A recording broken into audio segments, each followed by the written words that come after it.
Hello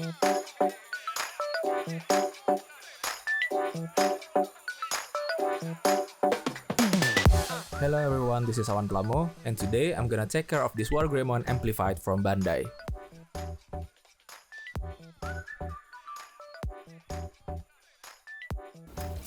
Previously, this kit has been painted a little bit from its owner, and the goal for now is to give a battle damage effect, just like I did with Metagroymon before with the exact same method because I need them to have similar fight, so they can make a good display next to each other.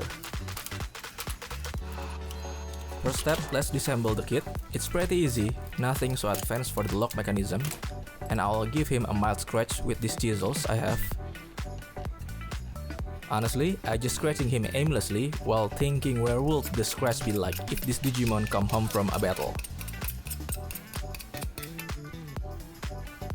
I had really generic stickers, it just didn't work for me, therefore I will remove all of them.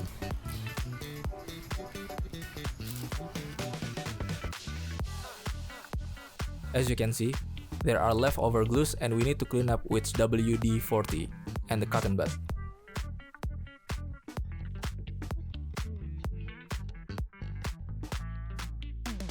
Next step is to give a much more damaged effect with soldering iron.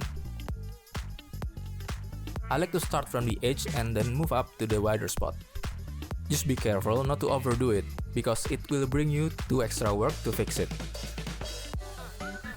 Once I'm done with that, we need to clean up all the parts with isopropyl alcohol and water. This will also remove all the paint job and panel lines ink that on the kit.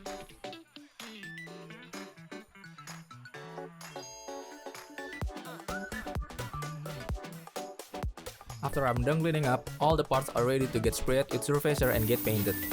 All the paints I use for the kits I'll provide in the video description.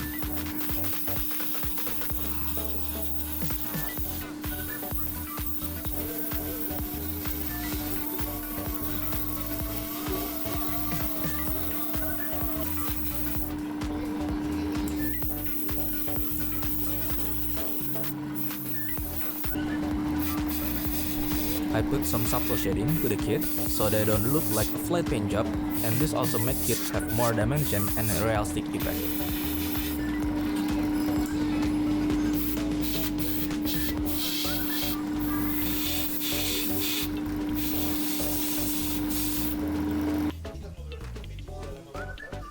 Alright, this is the result of scratching and airbrushing, and we're not done yet. The scratch I have put made a new panel lines, and this will give me a new playground to explore. Some of the spots will be hand painted because I don't use stickers at all.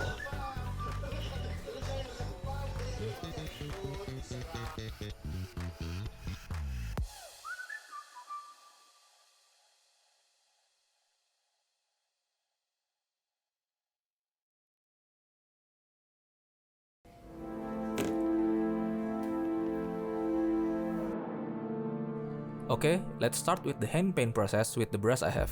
I use an acrylic paint, and I believe all acrylic paints will do the job just fine. And don't forget to use a cotton bud to remove excess paint in some areas.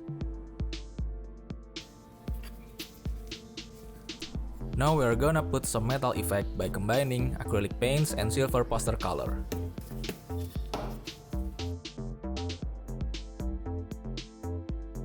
I just mix them up and finding the color I want along the way. And there is no special rules of ratio, just be extra careful to what you will be adding and maybe drop it bit by bit from the start.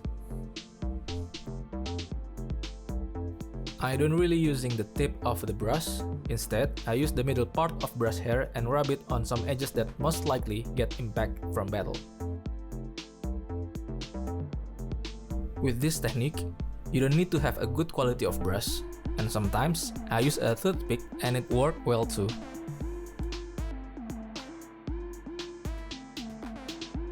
Last part of everything is to weathering and panel lining with Tamiya accent color.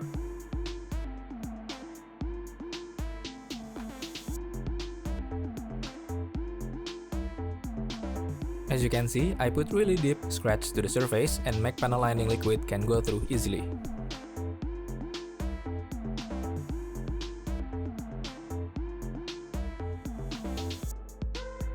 And don't worry about the excess ink, you can always clean it with WD-40 and cotton bud.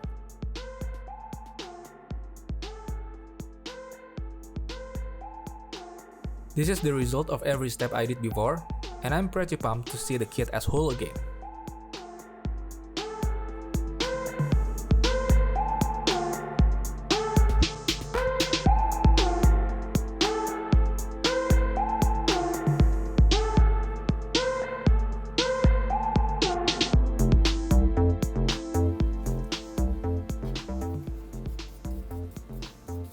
Now I'm just brushing out all the big parts that I have assembled. Just in case, I found some of cotton bud leftover still stick on the surfaces. To me, this kit brings up so much old memories that I had before. I remember every morning on the weekend, sitting and watching these monsters fights, and story was okay, but I think this line of Digimon Amplified is a huge success to modify the original design, become something more modern and cool, without losing of the originality. And I hope Bandai release all the Digimon's mains from Generation 1.